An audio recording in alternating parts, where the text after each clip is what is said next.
Olá! Hoje a gente vai mergulhar num assunto assim bem complexo e que gera muita dúvida, o transtorno de personalidade antissocial, o TPAS. Recebemos umas perguntas bem diretas de quem nos ouve e vamos usar o material que a gente pesquisou, estudos de caso, visões de especialistas para tentar clarear as coisas. A ideia é desmistificar um pouco, né, abordar os pontos principais de um jeito claro. Vamos lá para a primeira pergunta então. Chegou assim: como saber se alguém tem TPAS? O que nossas fontes dizem sobre identificar isso? Olha, acho que o mais importante para começar é dizer o que não é TPAS. Não é aquela pessoa, sabe, mais na dela, que recusa um convite para a festa. O TPAS é outra coisa. Uhum, É um padrão de comportamento mesmo, persistente, que geralmente começa lá na infância, adolescência, de desrespeito, sabe?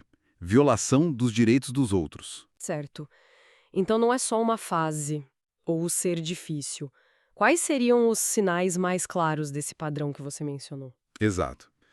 Os sinais incluem, assim, dificuldade em seguir regras, normas sociais, mentir muito, repetidamente, impulsividade também. Impulsividade, irritabilidade. Isso, evitabilidade, agressividade, um descaso meio perigoso com a segurança, tanto da própria pessoa quanto dos outros. E responsabilidade no trabalho, com dinheiro, E tem um ponto que sempre mencionam, né? A falta de remorso. crucial. Esse é um ponto central.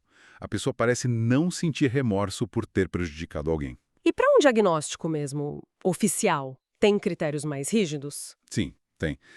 Para um diagnóstico formal, pelo DSM-5, por exemplo, são necessários pelo menos 3 desses sinais que eu falei, presentes desde os 15 anos, e a pessoa tem que ter mais de 18 anos. E também um histórico de transtorno de conduta antes dos 15. Entendi. Mas, ó, um alerta. Diagnóstico é coisa séria. Só um profissional qualificado, psicólogo, psiquiatra pode fazer. A gente não deve sair por aí rotulando ninguém, né? Com certeza, muito importante esse ponto. Isso já puxa a segunda pergunta. TPAS é a mesma coisa que psicopatia. Como é que esses termos se encaixam? Pois é, essa dúvida é super comum. Causa uma confusão danada. Na prática clínica, no diagnóstico oficial, a gente usa o termo transtorno de personalidade antissocial, TPAS.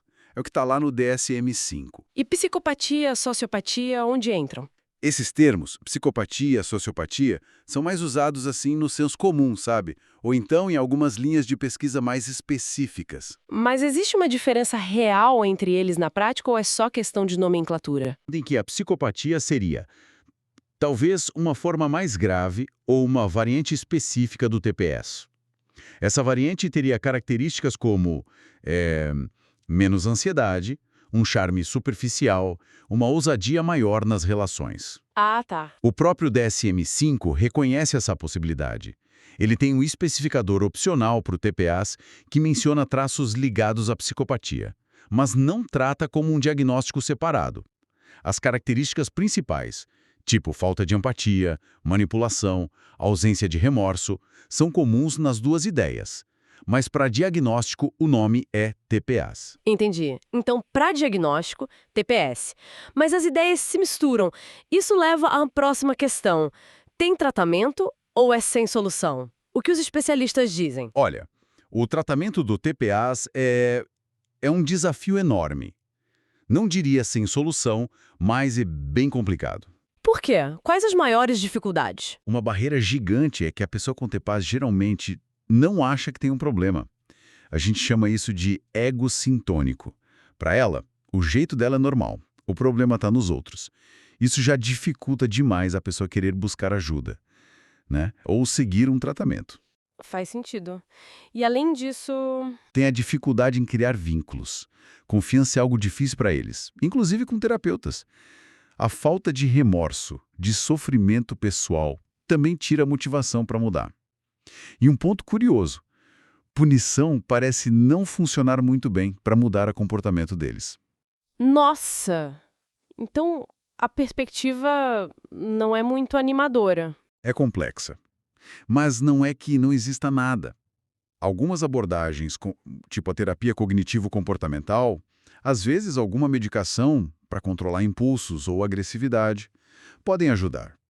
Podem ajudar a gerenciar alguns comportamentos, talvez melhorar um pouco as relações, tentar criar alguma consciência do impacto das ações deles. Mas o sucesso varia muito.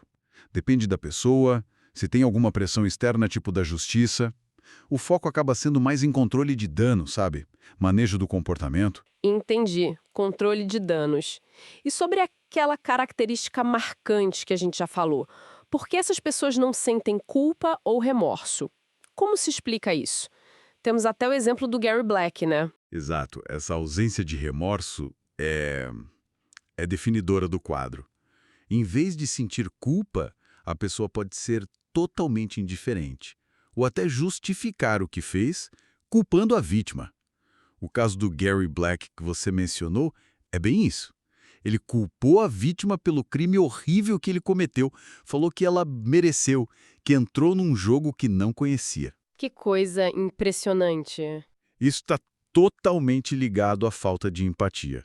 A incapacidade de se colocar no lugar do outro, de sentir o que o outro sente. E tem alguma explicação mais biológica para isso? Alguma coisa no cérebro? E pesquisas nessa linha, sim. Estudos sugerem que pode haver diferenças no funcionamento de áreas do cérebro ligadas às emoções ao controle. Tipo, talvez uma comunicação diferente entre a amígdala e o córtex pré-frontal.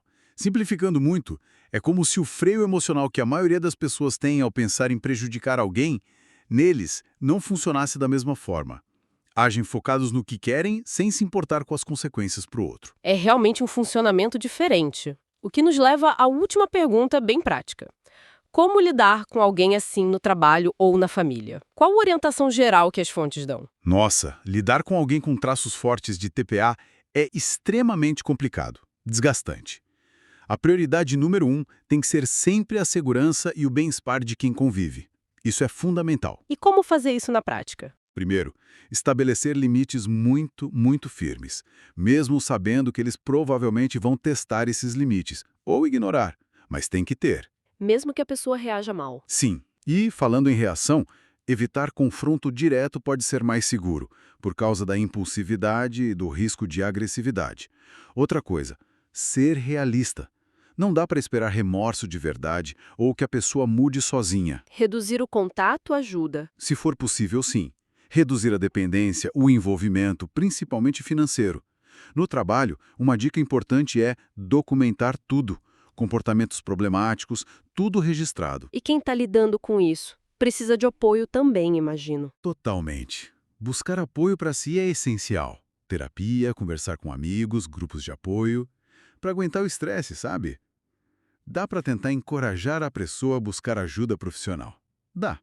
Mas sendo sincero, as chances de sucesso são baixas se ela não vir alguma vantagem nisso para ela mesma, ou se não tiver consequências bem sérias pelas ações dela. O foco muitas vezes acaba tendo que ser na autoproteção mesmo. Fica muito claro que o transtorno de personalidade antissocial é uma condição complexa, né? Marcada por esse padrão de desrespeito, a falta de remorso e desafios enormes no tratamento, nas relações, e que a identificação correta depende sempre de um profissional. Exatamente. E talvez um último ponto para a gente pensar, né? Considerando essa interação que parece existir entre fatores genéticos e ambientais. Como no exemplo do Gary Black, que tinha um histórico familiar difícil, com perda, adoção, abuso pela mãe adotiva com o alcoolismo, onde é que a gente traça a linha entre a responsabilidade de cada um e a influência do ambiente no desenvolvimento e na forma como a gente lida com condições tão desafiadoras como essa? Uma questão bem profunda mesmo para a gente continuar refletindo. Muito obrigada pelos esclarecimentos nessa análise tão importante.